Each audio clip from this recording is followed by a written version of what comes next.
La Semois est une rivière qui se situe au sud de la Wallonie. Elle prend sa source à Arlon et se jette dans la Meuse à Monthermé. Une curiosité, ses méandres, qui semblent tisser une dentelle autour des vallons. Son parcours au fil de l'eau est d'environ 137 km.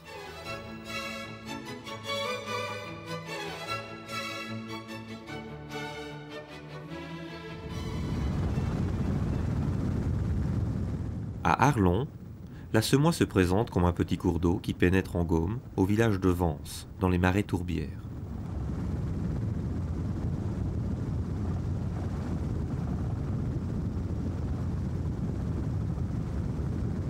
Les marais de la Haute-Semois sont dus essentiellement à leur position géologique sur sable. Ils sont dus également à la faible pente de terrain. La dénivellation est minime. Sur 1 kilomètre, vous n'avez pas 1 mètre de dénivellation. Alors, bien entendu, c'est l'eau qui forme le marais.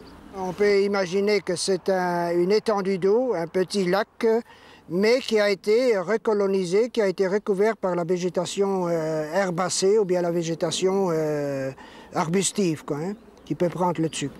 C'est végétaux durant des siècles, des millénaires, qui a fait contribuer à la formation de la tourbe elle-même.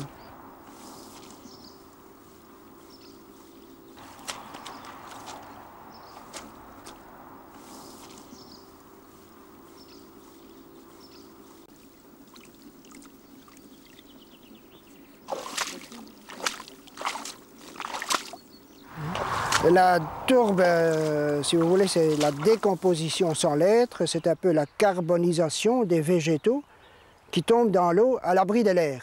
C'est ça qui est très important, quoi, hein. Donc les bactéries ne jouent pas, les végétaux qui tombent sur le sol, qui sont à l'abri de l'air, eh bien, sont détruits au bout de l'année, quoi, hein.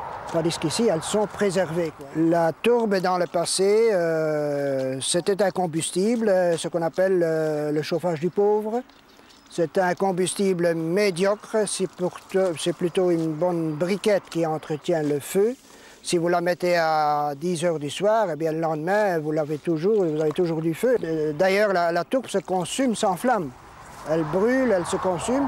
Et dans les maisons, il paraît que dans le temps, quand on entrait dans une maison, eh bien, on était quand même pris par une odeur très âcre.